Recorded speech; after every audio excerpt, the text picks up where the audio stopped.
What's up, guys? Welcome back to the channel.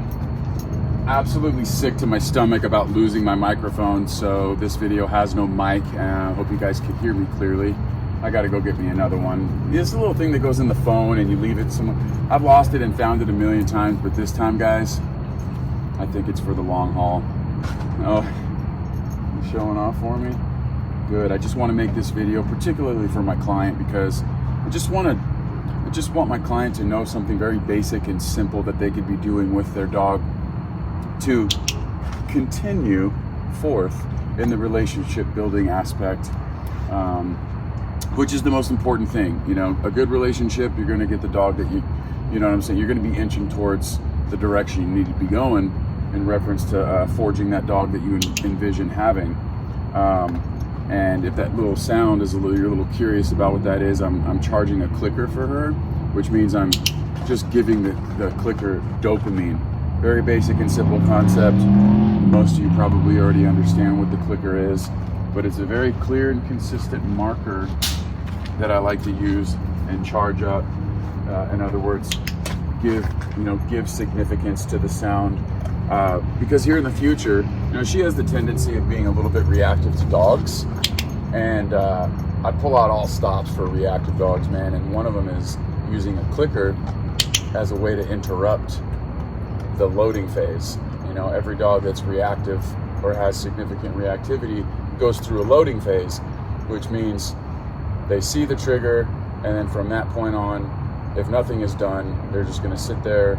They're going to fixate on the trigger, and from that point they're going to load, and then from there you get a big old fucking embarrassing reaction.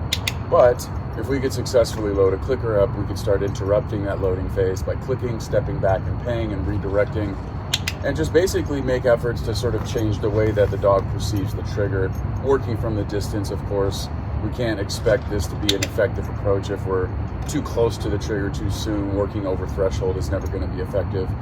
Working over threshold is basically the dog's already lost their mind, they're already too escalated, and they're going to have their fucking little shtick thing that they do, and then there's really no room for learning in that phase, or when they're in that space, rather. So we're always trying to go to sort of a controlled environment like the shops down the street, where I'll be taking them, and just going towards the triggers, but obviously being able to gauge the distance so that we can incorporate the strategy of see trigger, click, step back, pay, redirect, get the dog to go do a different job, keep the distance, and then continue to try to keep the dog's engagement. Of course, there's other little nuances and stuff that we would do if I would be able to show you if we were in that situation. Sit.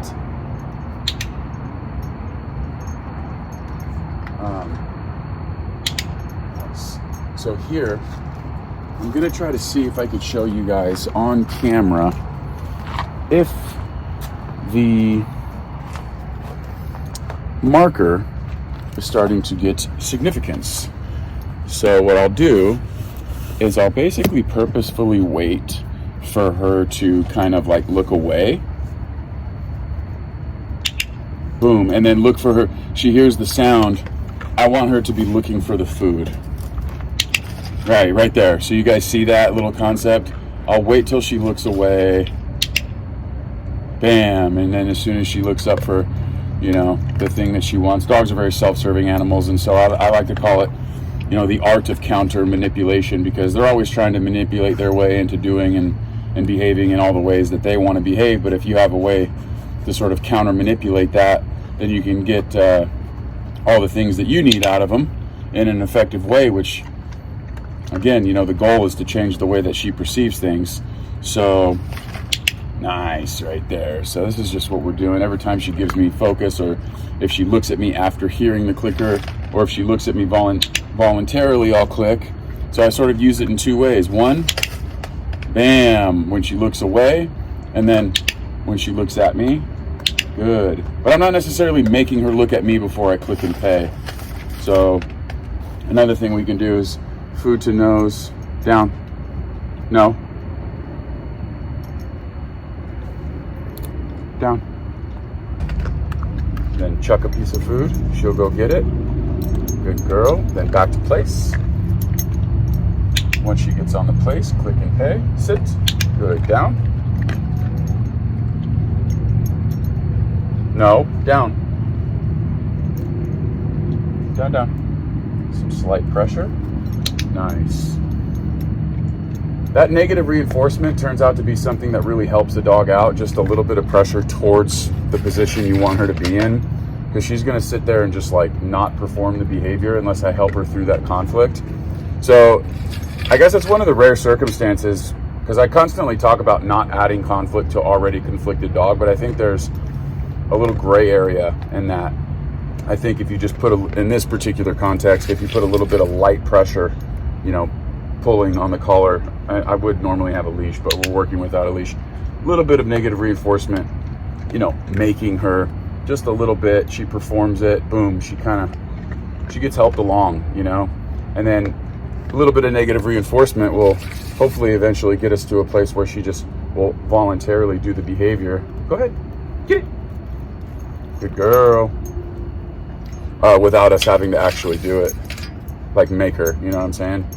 So throwing food away, letting her use her seeking system, chasing it down, and then once she comes back over here, I'm going to see if I can get her to go into a down position without having to actually use any negative reinforcement. Just a food lure by itself, but previously the food lure wasn't really doing the trick, because she's just like conflicted for whatever reason or another. This girl's definitely got some bam, you see her just voluntarily do that now, so that's good stuff right there. Good. And you're like, oh, well, you didn't ask her to do it. It's okay. I'm just still going to pay the fact that she did it. You can consider that to be a free-shaped behavior, where she just voluntarily gives that to you, and you're very happy with that, so you pay it. And then, of course, here we go. This time I'm going to try to go get it. Go. Good. Go. Good. Good girl, mama eyes. Start attaching a sound to the behavior. Good. Place. Sit. Good. Down. No. Down.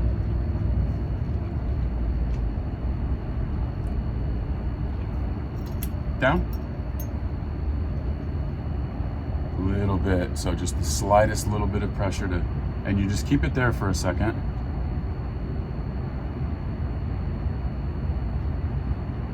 No. Down. Just thinking about it. Good. Come on, down. Yes. Bam, that's it. That's the one right there. Good. Good down, mama. That's good down. Good down. Okay, free. Okay, free. Good girl. Come on, place. Good. Good. Sit. Good. Down. No. Down.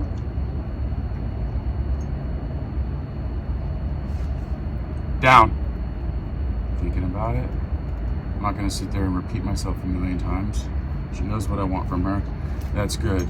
And then we'll give her a little jackpot reward for doing that. So a little work in progress. She's a dog that gets a little, come on, place. Good girl. Sit. Good. Down. Nope. Down.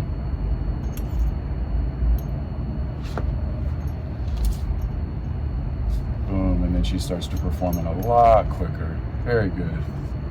That's good. That's good. Little jackpot reward. Good girl. See, the thing about that negative reinforcement bit is that without that, what's the ladder? I sit here and repeat myself a million times until she does it. She's never going to do it unless I help her.